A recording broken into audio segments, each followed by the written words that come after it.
It was a bright and peaceful morning in the quiet suburb of Maple Grove. Birds chirped, sprinklers clicked, and the scent of freshly cut grass filled the air. Nothing about that day hinted at the danger looming ahead. Julian Hayes, 42, billionaire entrepreneur and founder of Neuralink Dynamics, was preparing for what should have been a routine event. He was scheduled to speak at a tech and education gala across the city, a speech that would quietly announce a $5 million donation to underserved public schools. Dressed in a sharp navy blue suit and red-polished Ferragamo shoes, Julian stepped out of the discreet Airbnb he'd rented under an alias. No cameras, no bodyguards, just him, his phone, and his prized yellow Ferrari parked at the curb. He checked the time, 9:17 a.m. Confidently, he walked toward the driver's side. He opened the door and began to slide in, his left hand on the door frame, his right foot moving to the pedal, when a piercing scream shattered the calm. "Don't get in the car, mister!" Julian froze. The voice was high-pitched, young, and frantic. He turned and saw a small black boy, no older than 7, sprinting from across the street, tears streaming down his cheeks, his green jacket flapping behind him. "Please stop, don't sit down," the boy cried. Julian stood upright, startled. "What?" The boy kept running. "There's something in there, under the seat. I saw a man put it there this morning. Wires. A box. He had gloves. It's not safe." Julian's heart stuttered. The boy wasn't lying. His voice cracked with urgency and his eyes pleaded for belief.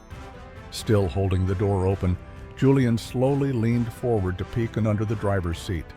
Something metallic, black, out of place. A blinking red light.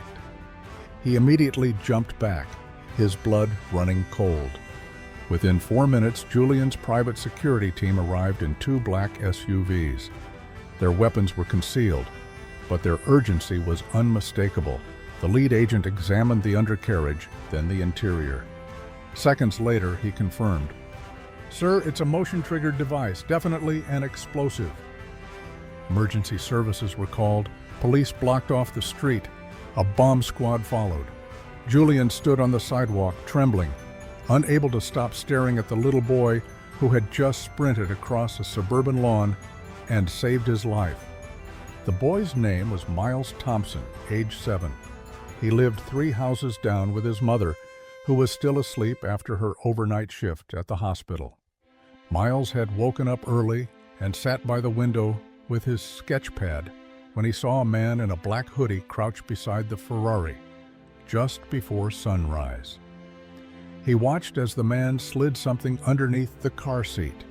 At first, Miles thought the man was stealing, but then he saw the wires, the blinking light. He knew it was wrong. When Julian came out, Miles panicked and ran. Julian couldn't stop shaking, not from what almost happened, but because of who had stopped it. A boy with no badge, no phone, no backup, just pure instinct and courage. Miles stood nearby, staring at the pavement, afraid he'd done something wrong. Julian knelt beside him. "Hey, you saved my life. Do you understand that?" Miles nodded slowly, his eyes wide. "Where's your mom?" "Sleeping. She works nights at the hospital. I tried to call 911, but my tablet wouldn't load." Julian exhaled. "You did more than enough." Later, the police confirmed the bomb was no random device. It was custom built, designed to detonate when the door shut and the seat sensed weight. It would have gone off the moment Julian sat down. Someone had tried to assassinate him. That night, in a secured hotel suite, Julian reviewed security footage. At 5:03 a.m., a blurry hooded figure appeared in the driveway. 5 minutes later, gone. But something in the walk, the limp, it hit Julian like a punch to the chest. He knew that walk, that face, a ghost from his past, Malik Turner. 15 years ago, Malik was one of the original engineers at Neuralink. Brilliant, ambitious, but dangerous. When he tried to steal patented tech to sell to a rival company, Julian had him arrested. The case ruined Malik's career, left him bankrupt, and cost him custody of his daughter. A daughter who Julian now realized would be about Miles' age. "Get me everything on Malik Turner," Julian told his head of security. "And I want to know everything about that boy's family, quietly." That night, the police confirmed it. Malik had been released from prison 8 months earlier.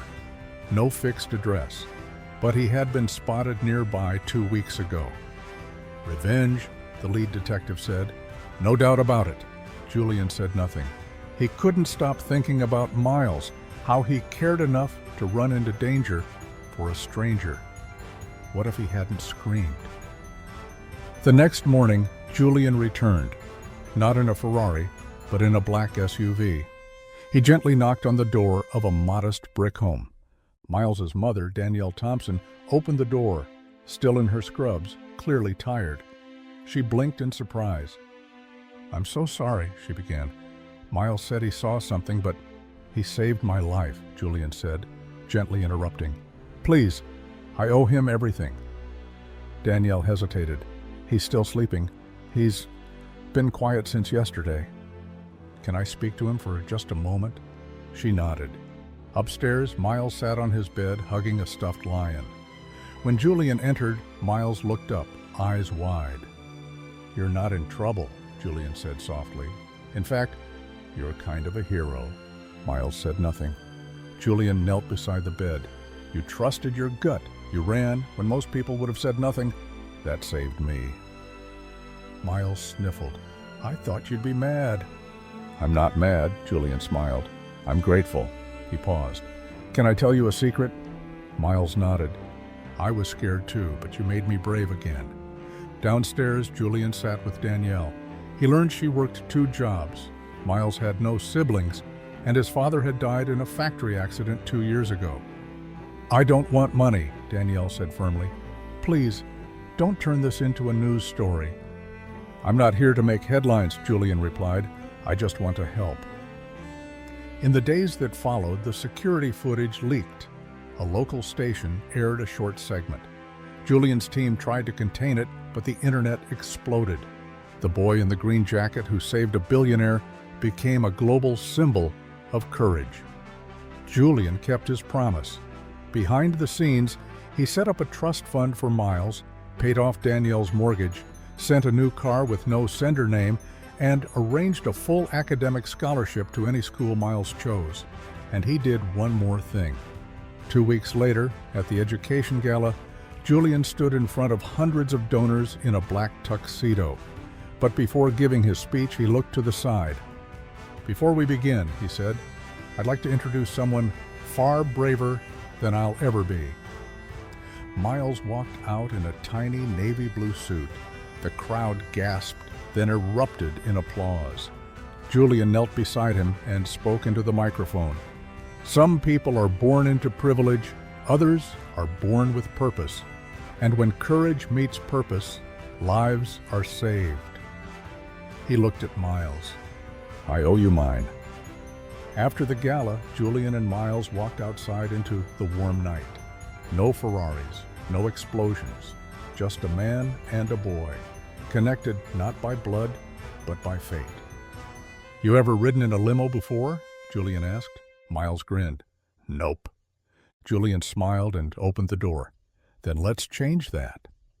Because sometimes the person who saves your life is the one who had every reason to walk away, but didn't. And that's what makes a hero. If this story moved you, please give it a thumbs up and hit that subscribe button for more emotional, dramatic, and unexpected tales. Let us know in the comments, where in the world are you watching from? We love hearing your stories too. Until next time, stay kind, stay curious, and keep watching.